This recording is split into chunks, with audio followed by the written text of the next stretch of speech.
প্রাচীন পুণ্ড্র রাজ্যের রাজধানী পুণ্ড্রবর্ধন, বর্তমান নাম মহাস্থানগড়, যার অবস্থান বগুড়া জেলায়, দেশের উত্তরবঙ্গের প্রাচীন জনপদ। ইতিহাস ঐতিহ্যে ঘেরা করতোয়া পাড়ের এই শহরেই জন্ম বিএনপির প্রতিষ্ঠাতা জিয়াউর রহমানের।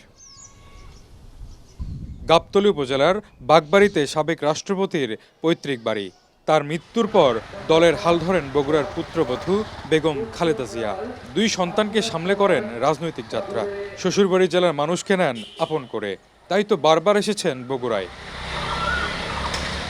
বিএনপির শাসনামলে বগুড়াকে মডেল জেলায় পরিণত করার প্রকল্প নেয় সরকার। গড়ে ওঠে বিমানবন্দর, স্টেডিয়াম, মেডিকেল কলেজ, হাসপাতাল। উন্নয়নের ছোঁয়া লাগে সড়ক, মহাসড়কে। এক কথায় নাগরিক জীবনের আধুনিক সকল সুযোগ সুবিধাই ছিল সে সময়।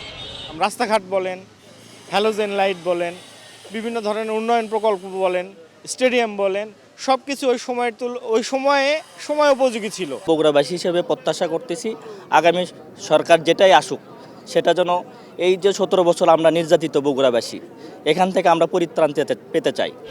2006 সালের পর ভাটা পড়ে এই জেলার উন্নয়নে।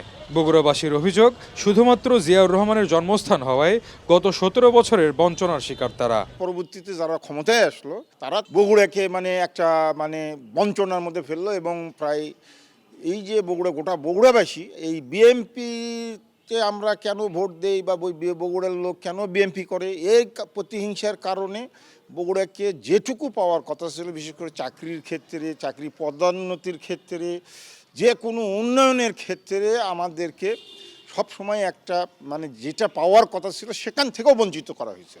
বগুড়া থেকে নির্বাচনে অংশ নিয়ে কখনো হারেননি বেগম খালেদা জিয়া, হারতে দেননি বগুড়ার মানুষ।